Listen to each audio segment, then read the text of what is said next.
Hi, welcome to Max kitchen and vlogs.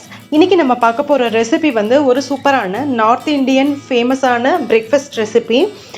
ஒரு north Indian ஹோட்டலுக்கு போனோன்னே நம்ம கண்ணில் படக்கூடிய ரெசிபின்னு பார்த்தா அது சென்னா பட்டூரா மட்டும்தான்.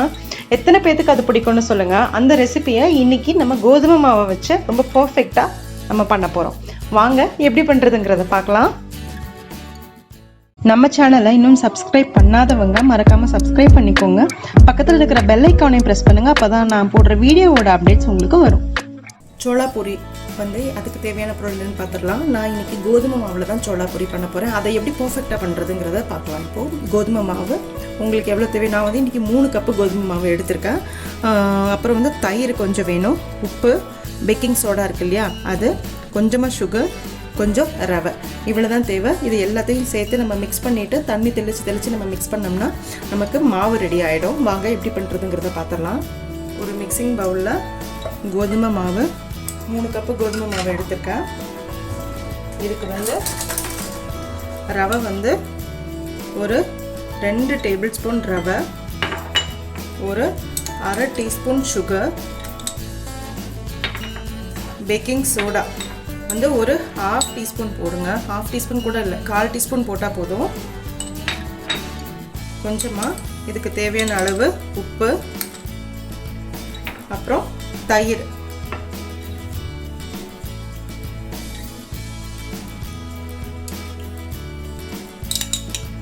இந்த தயிர் போட்டு நம்ம பிசையும் போது தான் அந்த புளிப்புத்தன்மை வந்து அந்த பூரியில் வந்து பட்டு நல்லா பஃப்பாக நல்லா உப்பி வரும். ரவை போட்டிருக்கிறதுனால அந்த பூரியை வந்து பஃப் பண்ணி வர்றது வந்து ரொம்ப நேரம் வந்து உங்களுக்கு ரீடைன் ஆகும். இதை நல்லா மிக்ஸ் பண்ணியாச்சு. இந்த டைமில் தண்ணி ஊற்றி பிசைஞ்சுப்போம். நான் இந்த கப்பில் மாவு எடுத்தேன். ஸோ இந்த இதில் வந்து ஒரு 1/2 பங்கு வந்து நான் தண்ணி யூஸ் பண்ணி இந்த மாவை பிசைஞ்சு வச்சுருக்கேன். உங்களுக்கு கரெக்டான கன்சிஸ்டன்சி வரும். நல்லா மாவை பிசைஞ்சிட்டு மாவு கொஞ்சம் நேரம் அந்த தயிர், ரவை இதெல்லாம் வந்து நல்லா பிளெண்ட் ஆகணும். அதனால ஒரு 1/2 மணி நேரத்துலேருந்து 3/4 மணி நேரம் இதை நம்ம சோக் பண்ணிடலாம். ரொம்ப கிடையாது, லைட்டாக ஆயில் வந்து ஸ்ப்ரெட் பண்ணிவிட்டு ஒரு ஈரத்துணி போட்டு மூடி வச்சிடலாம். நல்லா ஒரு வெட் கிளாத் எடுத்து இதை கவர் பண்ணிடலாம். சோளை மசாலாவுக்கு ஃபஸ்ட்டு என்னென்ன போட்டு வேக வைக்கணுங்கிறத பார்த்துடலாம். நான் வந்து இந்த மாதிரி வெள்ளை கொண்டைக்கடலை வந்து முதல் நாள் நைட்டே ஊற வச்சாச்சு. நான் வந்து ஒரு 300 கிராம் கொண்டைக்கடலை எடுத்திருக்கேன். இதை வந்து ஒரு 6லேருந்து 8 மணி நேரம் ஊற வச்சுக்கோங்க. இந்த கடலை வந்து குக்கரில் சேர்த்துருவோம். இப்போ கடலை வந்து இதில் சேர்த்தாச்சு. இப்போ ஒரு சீக்ரெட் மசாலா வந்து ஒன்று ரெடி பண்ண போகிறோம். வேக வைக்கும் போதே அது என்னன்னு சொல்லி பார்த்தா, நீங்கள் பாருங்கள், டீ தூள் நான் எடுத்திருக்கேன். நார்மலாக நம்ம வீட்டில் யூஸ் பண்ணுற டீ தூள், அந்த டீ தூள் கொஞ்சம், அப்புறம் கரம் மசாலாலாம் என்னென்ன இருக்கும், பிரியாணி இலை, ஒரு பட்டை, ஒரு 4-5 கிராம்பு, ஒரு அன்னாசிப்பூ, இந்த மாதிரி உடஞ்ச அன்னாசிப்பூலாம் இருக்கும்ல அது, இவ்வளோ தான். வந்து இது எல்லாத்தையும் வந்து என்ன பண்ண போகிறோன்னா ஒரு குட்டியாக ஒரு வெள்ளை கலர் துணியில் வந்து கட்டி நம்ம உள்ளே போட போகிறோம். இதோட நீங்கள் அஜ்வைன் கூட நீங்கள் சேர்த்துக்கலாம். ஓமம் இருக்குது இல்லையா, ஓமம் கூட கொஞ்சமாக நீங்கள் சேர்த்து இது போடலாம். இஞ்சி பூண்டு சேர்த்து கூட இதோட நம்ம வேக வைக்கலாம். பட் நான் இன்றைக்கி வந்து இது மட்டும்தான் போட போகிறேன். இஞ்சி பூண்டு பேஸ்ட் வந்து நான் கிரேவியில் சேர்த்துக்க போகிறேன். இப்போ ஒரு துணியில் வந்து இந்த மாதிரி டீ தூள், அப்புறம் இந்த கரம் மசாலா எல்லாத்தையுமே இதில் போட்டுடலாம். உங்ககிட்ட டீ பேக் இருந்ததுன்னா அது கூட நீங்கள் யூஸ் பண்ணிக்கோங்க. நல்லா ஒரு பொட்டலை மாதிரி இது மாதிரி மடிச்சுக்கோங்க. நல்லா கம்ப்ளீட்டாக க்ளோஸ் பண்ணிவிடுங்க, வெளியே வராத மாதிரி. நமக்கு வந்து இதோட எசன்ஸ் தான் தேவை. ஒரு நூல் வச்சு இல்லை துணியவே நல்லா ஒரு நாட் போட்டு கட்டிடுங்க. இந்த மாதிரி ஒரு குட்டி மூட்டை மாதிரி ஒன்று பண்ணிவிட்டு நம்ம இது உள்ளே போட்டுடலாம்.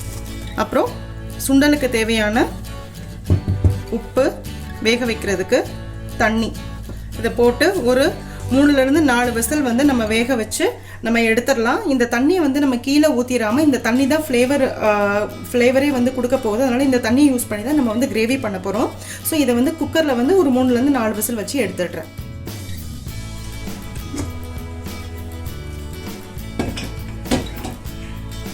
இந்த பேகை மட்டும் நம்ம தனியாக எடுத்துடலாம். உங்களுக்கு சுண்டல் நல்லா பாருங்கள் எவ்வளோ நல்லா வெந்துருச்சுன்ட்டு. இப்போது மசாலா எப்படி ரெடி பண்ண சன்னா மசாலா கிரேவிக்கு தேவையானது வந்து ஆல்ரெடி நம்ம சுண்டல் வந்து பாயில் பண்ணி வச்சுருக்கோம். சுண்டல் பாயில் பண்ணும்போதே நான் வந்து அந்த கரம் மசாலா ப்ளஸ் டீ தூள் போட்டு நான் வேக வச்சு எடுத்து வச்சுருக்கேன். அந்த தண்ணியும் வேஸ்ட் பண்ணாமல் இந்த மாதிரி எடுத்து வச்சுக்கோங்க தண்ணியோடு சேர்த்து. அப்புறம் ஒரு 2.5 வெங்காயம், மீடியம் சைஸ் வெங்காயம் வந்து நான் குட்டி குட்டியாக அரிஞ்சு வச்சுருக்கேன். தக்காளி வந்து அதே அளவு, எந்தளவு வெங்காயம் எடுக்கிறீங்களோ அதே அளவு தக்காளி எடுத்து மிக்சியில் வந்து நல்லா பியூரி பண்ணி வச்சுருக்கேன். அடுத்து சீரகம், உப்பு, காஷ்மீரி ரெட் சில்லி பவுடர், அதுக்கப்புறமா இஞ்சி பூண்டு பேஸ்ட்டு, தனியா பொடி, மஞ்சத்தூள், ஆயில், மல்லித்தலை, எலுமிச்சம்பழம், இதுதான் தேவை. சூப்பராக ரெடி ஆகிடும். இதில் வந்து பார்த்திங்கன்னா உங்களுக்கு மாதுளம் பழத்தோட அந்த ட்ரை மாதுளம் பழம் இருக்குது இல்லையா, அதுதான் வந்து போடுவாங்க அராதனான்னு சொல்லிட்டு. அதுதான் வந்து கொஞ்சம் புளிப்பு ப்ளஸ் கொஞ்சம் துவப்பு டேஸ்ட்டு கொடுக்கும். ஸோ அது நம்மக்கிட்ட இல்லை, கடையில் வந்து உங்களுக்கு கிடைக்கல அப்படின்னு சொன்னால் நீங்கள் வந்து தக்காளியை வந்து பியூரி பண்ணி இது மாதிரி வச்சுக்கோங்க. அப்போ உங்களுக்கு அந்த டேஸ்ட் வந்து பேலன்சிங்காக இருக்கும். இப்போ வாங்க கிரேவி எப்படி பண்ணுறதுங்கிறது. நான் குக்கர் வேக வச்ச அந்த சுண்டல் யூஸ் பண்ணோம் இல்லையா, அந்த குக்கரை தான் எடுத்திருக்கேன். ஆயில் ஊற்றிட்டு ஆயில் கொஞ்சம் சூடாகட்டும். ஆயில் நல்லா காஞ்சிருச்சு. 1/2 டீஸ்பூன் சீரகம் போட்டுக்கோங்க. வெங்காயம் வந்து நல்லா உங்களுக்கு ப்ரௌன் கலர் ஆகணும். சீக்கிரமாக வதங்கிறதுக்கு ஆஸ் யூஷுவல் எப்பயும் போல் உப்பு பார்த்து சேர்த்துக்கோங்க. ஆல்ரெடி நம்ம சுண்டலில் வேக போடும்போதும் நம்ம உப்பு சேர்த்துருக்கோம். ஒரு 7 நிமிஷத்துலேருந்து 8 நிமிஷம் ஆகும் இது நல்லா வதங்கிறதுக்கு. வெங்காயம் வதங்கிடுச்சு. இஞ்சி பூண்டு பேஸ்ட்டு நான் வந்து ஒரு 3/4 டீஸ்பூன் போட்டுக்கோங்க. அதையும் நல்லா வதக்கிப்போம். இஞ்சி பூண்டு பேஸ்ட் வதங்கினதுக்கப்புறமா மஞ்சத்தூள் ஒரு 1/2 டீஸ்பூன், அதுக்கப்புறமா காஷ்மீரி ரெட் சில்லி பவுடர் அது வந்து ஒரு 1.5 டீஸ்பூன். ஆல்ரெடி நம்ம உப்பு போட்டிருக்கோம், பார்த்துட்டு போட்டுக்கலாம். சிம்மில் வச்சுக்கோங்க, ஏன்னா மசாலா போட்டதுக்கப்புறமா ரொம்ப ஹை ஃப்ளேமில் வச்சிங்கன்னா மசாலா கருகிடும். ஸோ இது ஒரு 2 பெரட்டு இது மாதிரி பெரட்டிட்டு அதுக்கப்புறமா நம்ம தக்காளி அரைச்சி வச்சதை போட்டுக்கலாம். இப்போ தக்காளி அரைச்சி வச்சதை போட்டுடலாம்.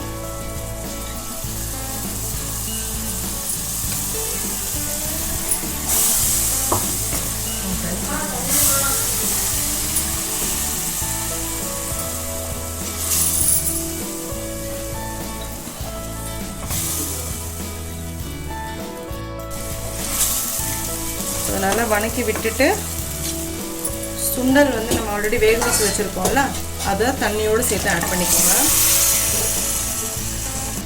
நீங்கள் இதை கடாயிலையும் பண்ணலாம், பட் நான் குக்கரில் வந்து இதை பண்ணிவிட்டு ஒரே ஒரு விசில், அப்படி இல்லாட்டினா சிம்மில் வந்து வச்சு வெயிட் போட்டுட்டு சிம்மில் வச்சு ஒரு 10 நிமிஷம் வச்சு நான் இறக்கிடுவேன். ஸோ உங்களுக்கு அந்த சுண்டல் வந்து நல்லா பிளண்ட் ஆகி அந்த எசன்ஸ் எல்லாமே அந்த சுண்டலில் இன்ஃப்யூஸ் ஆகி சூப்பராக இருக்கும். இப்போ காரம், உப்பு, புளிப்பு எல்லாம் செக் பண்ணிக்கலாம். இப்போது சுண்டல் நல்லா கொதிக்குதா, அந்த டைமில் நல்லா நிறைய மல்லித்தலை இது மூடி வச்சு ஒரு 5 நிமிஷம், அப்படி இல்லாட்டினா ஒரே ஒரு விசில் விட்டிங்கன்னா உங்களுக்கு சன்னா மசாலா ரெடி. ஆல்ரெடி நம்ம சோளை பட்டூரைக்கு வந்து மாவு பிசைஞ்சு வச்சுருக்கோம், அதையும் நம்ம போட்டுடலாம். ஆல்ரெடி சோளா பொரிக்கு மாவு ரெடி பண்ணி வச்சுருந்தோம். அந்த மாவை வந்து லைட்டாக மாலிஷ் பண்ணிப்போம். உங்களுக்கு வேணும்னா மைதா மாவில் கூட பண்ணலாம், பட் நான் இன்றைக்கி கோதுமை மாவில் தான் பண்ணுறேன். இல்லாட்டினா 1/2 மைதா 1/2 கோதுமை மாவில் கூட நீங்கள் பண்ணலாம். நார்மலாக பூரிக்கு நம்ம திரட்டுவோம் இல்லையா, அது மாதிரி எவ்வளோ பெருசு வேணுமோ ஸோ இந்த மாதிரி ரெடி பண்ணிக்கலாம். சிமில்டேனியஸாக எண்ணெயும் காய வச்சுடுங்க கடாயில். லைட்டாக மைதா மாவை மேலே கோட் பண்ணிவிட்டு நம்ம ஆல்ரெடி ரெடி பண்ணி வச்சுருக்கோம் இல்லையா, அதை பூரிக்கு எப்படி திரட்டுவோமோ அது மாதிரி திரட்டிக்கோங்க. பட் கொஞ்சம் திக்காக இருக்கணும், அப்போ தான் பூரி வந்து நல்லா உப்பி வரும். ரொம்ப தட்டையாக போட்டிங்கன்னா அப்பளம் மாதிரி ஆகிடும்.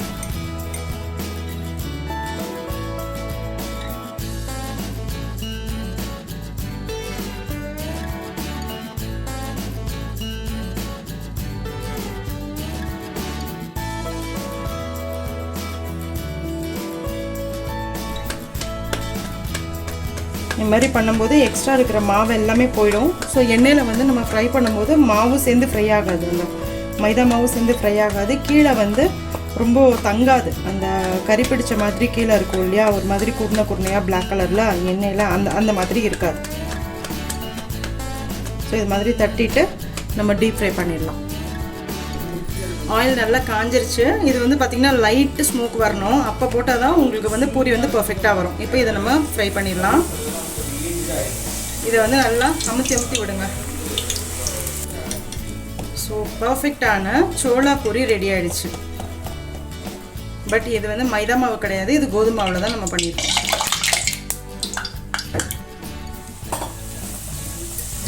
போட்டு இதை நல்லா அமுக்கி விடுங்க. செகண்ட் பூரி போட்டுருவோம்.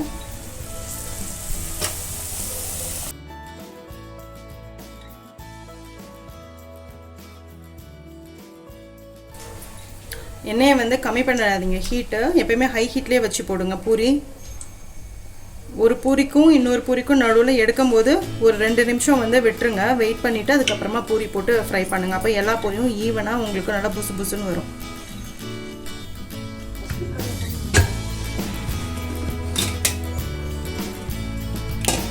ஸோ சன்னா மசாலாவும் ரெடி பாருங்கள், செமையாக ரெடி ஆகிடுச்சுல்ல. ஸோ இதை சர்வ் பண்ணிடலாம். சர்வ் பண்ணும்போது கொஞ்சம் வெங்காயம் அப்புறம் லெமன் பீசஸ் கொஞ்சம் வச்சு சர்வ் பண்ணிங்கன்னா ரொம்ப சூப்பராக இருக்கும், ஆப்டாக.